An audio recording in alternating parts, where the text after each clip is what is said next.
अभिमान दूर करने के बाद में धीरे धीरे समय बीता। एक दिन भगवान ने देखा कि वृंदावन की जितनी भी गोपियां हैं वो यमुना जी में महाराज स्नान करने जाती हैं, लेकिन यमुना जी में वो नगिन होकर के स्नान करती हैं। भगवान ने सोचा इन्हें ज्ञान कराना चाहिए। एक दिन महाराज ये गोपियां जो हैं ये ब्रह्म मुहूर्त में उठी, यमुना स्नान करने के लिए चली। इन्होंने वस्त्रों को उतारा, तट पर रख दिया, यमुना जी में स्नान करने लगी।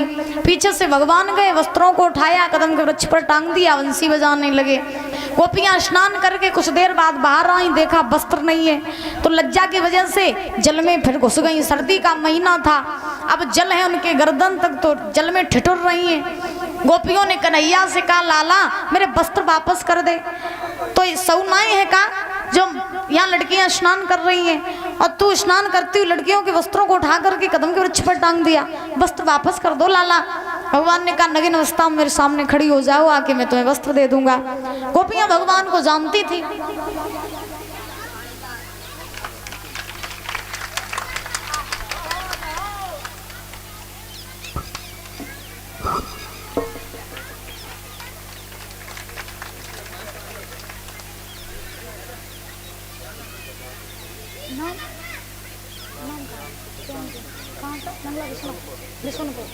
और ये प्रियांशु भैया नगला बिशुनपुर से पगड़ी पहना करके और पीताम्बर डाल के सम्मानित करेगा। जोरदार तालियां बजाएंगे।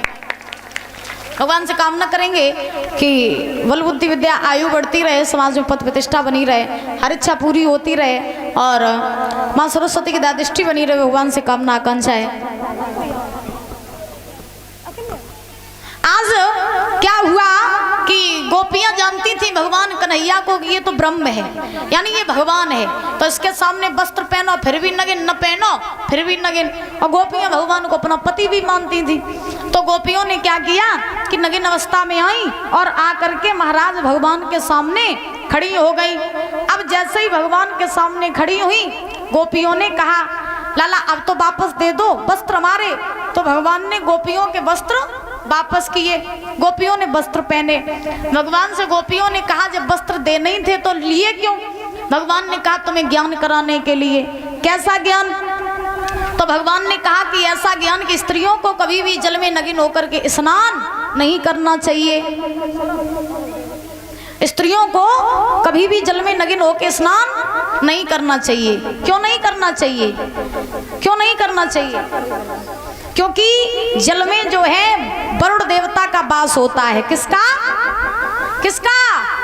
जोर के बोलो। वरुण देवता का। और जब आप जल में नगिन होकर के स्नान करते हो तो वरुण देवता महाराज क्रोध भी हो सकते हैं। अब किसी भी देवी देवता का अगर आप अपमान करोगे तो हानि आपको ही पहुंचेगी ना, इसलिए कभी भी जल में नगिन होकर स्नान नहीं करना चाहिए। भगवान ने गोपियों को ज्ञान कराया। अब बुजुर्गों, बहुत से लोगों के मन में शंका हो जाती है कन्हैया के चरित्र को लेकर के। बहुत से लोग तो महाराज पता नहीं कैसी कैसी टिप्पणियां करते हैं कि कन्हैया ऐसा था, वो वैसा था, उसने लड़कियों के चीर चुराए, उसने घर घर जाके चोरी की।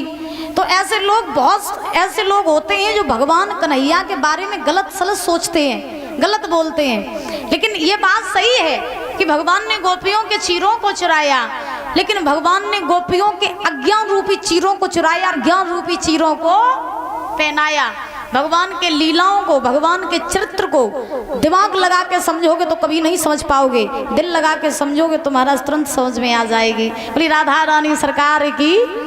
भगवान ने गोपियों को ज्ञान करवाया। भगवान चलने लगे। गोपियों ने कहा कि आपने हमसे कहा था कि आप हमारे साथ महाराज करेंगे, तो प्रभु मेरे साथ महाराज करो। भगवान ने कहा अभी लौट जाओ, जब सही समय आएगा तब हम महाराज करेंगे। गोपियां वृंदावन में आई, भगवान भी वृंदावन में आए। भगवान ने वृंदावन में आकर के योग माया को बुलाया, और जब योग माया को बुलाया तो भगवान ने योग माया से कहा, लला आंसू।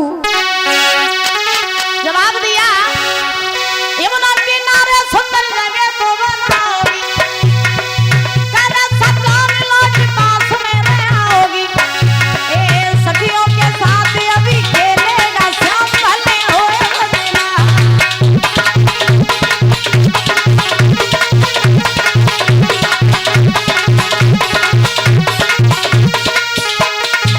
बेटा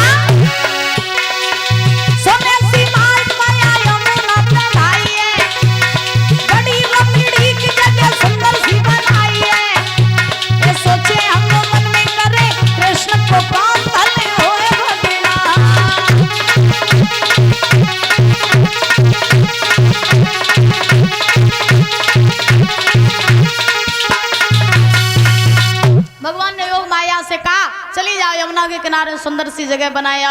उसी समय योग माया चली, उन्होंने यमुना के किनारे सुंदर सी जगह बनाई। भगवान के पास आई, कहा प्रभु आपने जैसी जगह बनाने को कहा था आपने वैसी जगह बना दी, अब आप जाओ गोपियों के साथ महाराज करो। क्या बात है, बड़ी शांति छाई हुई है, ना हंस रहे ना मुस्कुरा रहे हैं। अम्मा तुम बहुत जगह चेंज कर रही हो, कहीं इधर से उधर उधर से इधर, क्या स्प्रिंग लगे हैं पैरों में? अच्छा चली गई थी रोटी खा के फिर आई, जे बात। बोली राधा रानी सरकार की। महाराज ध्यान रखना, आज योग माया आई, योग माया ने भगवान से कहा प्रभु आपने जैसा कहा था वैसी जगह का हमने निर्माण कर दिया, अब आप जाइए गोपियों के साथ महाराज कीजिए। भगवान आए, यमुना के किनारे जगह देखी बड़ी सुंदर है। भगवान ने बंसी बजाई, अर्धरात्रि का समय यानी रात के बजे 12 आधी रात का समय भगवान ने बंसी बजाई। शरद पूर्णिमा का दिन है, जब भगवान ने बंसी बजाई गोपियों के कानों में जब बंसी की धुन पड़ी सुध बुध भूल गई, उल्टे सीधे वस्त्र पहने, उल्टे सीधे श्रृंगार किए, घर परिवार छोड़ करके यमुना के किनारे यहाँ पहुंची। भगवान ने कहा गोपियों से आ गई तुम? बोले आ गए हम। भगवान बोले महाराज करें? बोले बिल्कुल करो। तो जितनी गोपियां उतने ही भगवान ने रूप बना लिए। हर एक गोपी के पास में खड़े होकर के भगवान महाराज करने लगे। सारे देवियां जो हैं वो विमानों में बैठ करके महाराज देखने के लिए चली। कैलाश पर्वत पर बैठी रहे पार्वती भोले बाबा के संग। तो भोले बाबा के संग पार्वती बैठी रहे, सब बेऊ तैयार वही, उनने वस्त्र पहने और महाराज बढ़िया रेडी वेडी हो गए और बेऊ चल वही। भोले बाबा ने पूछी कहाँ जा रही हो हमें छोड़ के, कहाँ जा रही हो? पार्वती बोली हम जा रहे वृंदावन में। क्यों? बोले वहाँ यमुना के किनारे कन्हैया महाराज कर रहे हैं गोपियों के साथ। भोले बाबा बोले तो मैं भी चलूंगा। पार्वती बोली सुनो वहाँ सिर्फ लेडीज अलाउ हैं, जेंट्स अलाउ नहीं है, तुम नहीं जा सकते हो। भोले बाबा बोले नहीं मैं जाऊंगा। पार्वती बोली सब देवी अकेली अकेली हुई, उनके देवता सब घरे बैठे, तुम कैसे जा सकते हो? तुम नहीं जाओ। भोले बाबा बोले नहीं मैं जाऊंगा, कैसे भी ले चलो लेकिन मुझे ले चलो, क्योंकि तुम्हें नहीं मालूम है कि छोड़ेंगे ना महाराज से प्यारी मनमोहन को, छोड़ेंगे ना महाराज से प्यारी मनमोहन को।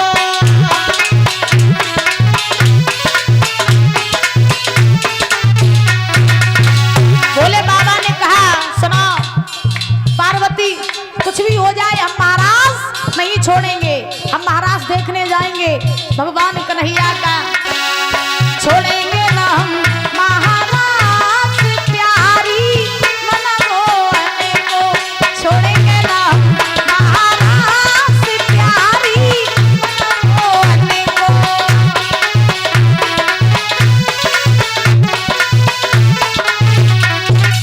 भोले बाबा ने कहा मैं चलूंगा साथ। पार्वती बोली चलोगे कब? ऐसे ही जब वहाँ कोई पुरुष जाते ही नहीं है, वहाँ सिर्फ लेडीज की एंट्री होती है, पुरुषों की नहीं होती है, तुम ना जाओ।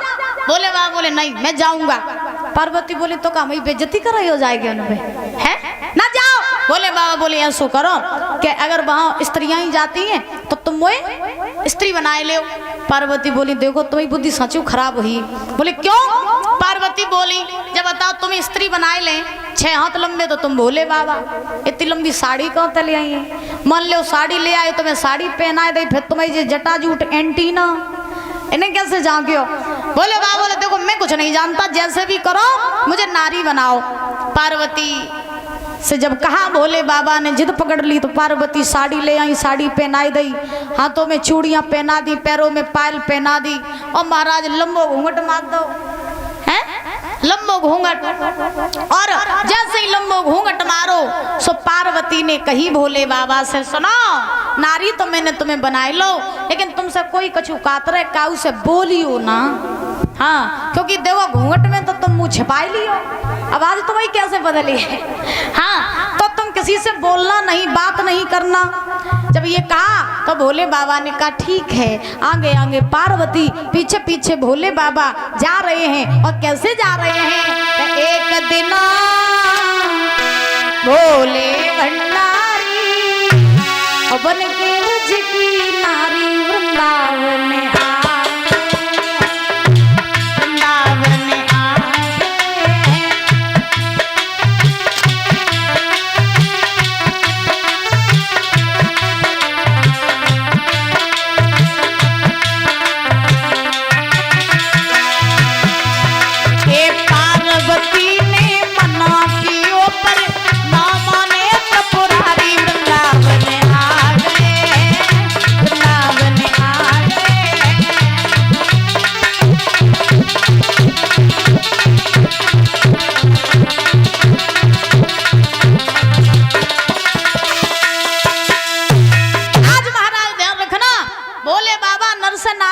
चले। अब जैसे ही चले तो मालूम है सौरभ भैया कैसे जा रहे, आज ऐसे जा रहे भोले बाबा जैसे रोने गोने में कल्लई बहू आई हो गए। और आज लचकीली चाल, चटकीली चाल, लंबो घूंघट, हाथों में चूड़ियां, और लंबे तो रही भोले बाबा। सुन, नारी बन के जा रहे। अब पार्वती ने कही देखो कोई कछु कात रहे, कहू तो बोलियो ना, बात ना करियो। बोले ठीक। आगे आगे पार्वती चलते चलते पहुंचे परीक्षित जी कहाँ, वृंदावन में यमुना के किनारे। भीतर महाराज में घुसवे का जो मेन गेट रहे, सो मेन गेट पे दो लड़कियां पहरेदारी कर रही आती। उनने देखी, एक बोली पार्वती आए रही, दूसरी बोली आए रही सुहारी संग में इतनी लंबी बहुरिया गिनगी लाए रही। बोली पास आई है तब पूछिए। बोले बाबा पास आए। लड़कियों ने पार्वती को रोका। बोले पार्वती, तो पार्वती खड़ी हो गई। क्या क्या है? बोले हम तुमसे बात पूछना चाहते हैं। पार्वती बोली क्या पूछना चाहती हो? लड़कियां बोली तुम जब बताओ कैलाश पर्वत पे तुम अकेली रहती हो, एक लड़कन के ब्याह भय नहीं, फिर जब बहू किनकी ले आई, जब बहू किनकी है? तो अब भोले बाबा जो रहे पे तो महाराज ने पीछे पड़ी है, सोचने लगे कहूँगे सुनाओ पोल पट्टी खुल जाए, सब पे तो पीछे पड़ी है। अब क्या हुआ कि पंडित जी, हाँ, अब महाराज भोले बाबा तो पीछे पड़ गए। पार्वती ने कहा लड़कियों से, क्या पूछ रही तुम? बोले जब पूछ रहे जब बहू किनकी है। तो पार्वती बोली जब बहू, जब बहू का हुआ कि धोन नहीं, मेरी तो बहू है। लड़कियां बोली तुम्हारी बहू, तुमने अपनी लड़कन के कब ब्याह कर ले? तो महाराज पार्वती बोली है उन लड़कियों से कि सुनो, जब बहू जो है मेरे लौआ गणेश की है, अब ब्याह हमने जय साल करो। सुनो हम तुम्हें बताएं, कब करो? लॉकडाउन में जा है अब गणपति की बहुरिया, मानो तो सकीना है।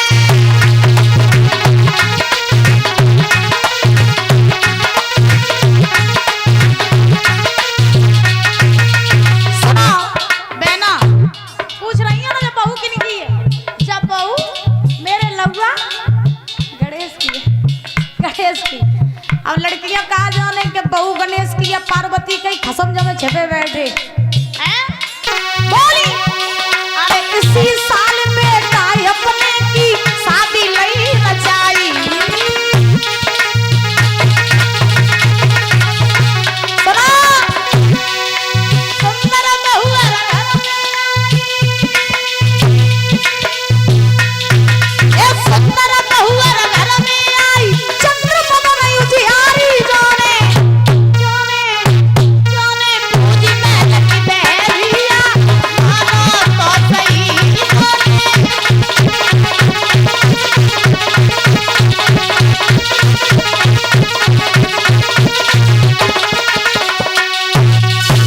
आज महाराज कहा पार्वती ने जब बहू मेरे लला गणेश की है, जय साल जल्दी जल्दी ब्याह कर लो, तुम्हें बुलाए नहीं पाओ, तो इस वजह से हमने जल्दी जल्दी शादी कर ली। लड़कियां बोली देखो पार्वती तुमने छुपा ही छुपा अपने लौआ को ब्याह कर लो, मोई नहीं बुलाओ। ऐसो करो तुम और तुम्हारी बहू अगर इन तक आ ही गए हो तो बहू की मुंह दिखाई तो कर ही लियो, मुंह दिखाई कर लियो। है भोले बाबा पर ये चक्कर में भोले बाबा सोचने लगे अब जो घूंघट उतर हो जात सब खाता खुल जाए क्या जहाँ में गणेश की बहू नहीं जमे तो पार्वती की दूल्हा छिपे बैठे। अब भोले बाबा और पीछे बढ़िए, पार्वती कम चतुर नहीं रहे। पार्वती ने लड़की उनसे कही अच्छा ए भैया शांति के साथ, शांति के साथ महाराज। अब पार्वती चतुर रहे, सो पार्वती ने लड़कियों से कहा फ्री के चक्कर में हुई क्या वे मुँह दिखा दे, दक्षिणा ना लगे, छुपाइयो कैलाश पर्वत पे दक्षिणा दियो, बहू को मुँह दिखियो काम दिखियो जाए, फिर मुँह नहीं दिखाइए। अब लड़कियां बोली मोई जा लगत बे ना कम हुर की परी ले आई, ज्यादा सो मुँह दिखाओ नहीं चाहती। ठीक है तुम जा पार्वती जा, वे कहा जाने घूंघट में तो परा छिपे बैठे। हाँ अब महाराज क्या हुआ कि पार्वती ने भोले बाबा को झटका दो, बोले चले आ, बड़ी शौक आती दूल्हा बन वो नारी बनवे की, चले आ। चलो भाई भोले बाबा चलते चलते बीच महाराज में पहुंचे। जैसे ही परीक्षित जी महाराज में पहुंचे हैं उसी समय आज पार्वती तो घूंघट खोले रहे, तबे तो महाराज देखन लगी। भोले बाबा लंबो घूंघट मारे रहे, सुबह महाराज देख नहीं पाए रहे। ने घूंघट उचका सो पार्वती कह देती नीचे करे रो, नक कटाई दियो का, तो क्या फिर नीचे कर ले। ने घूंघट उचका फिर पार्वती फटका देती, बेचारे फिर नीचे कर ले। अब बड़े परेशान भोले बाबा से नहीं रहा गया। अंत में उन्होंने क्या किया, हाथ में डमरू लिया और महाराज साड़ी उतार करके फेंक दी। और जैसे ही साड़ी उतार के फेंकी, बीच महाराज में कूद गए। नजारा ये है कि चैन ना आयो और ना थको अरे मेरे भोले, बा सुंदर छटा निहारी जी।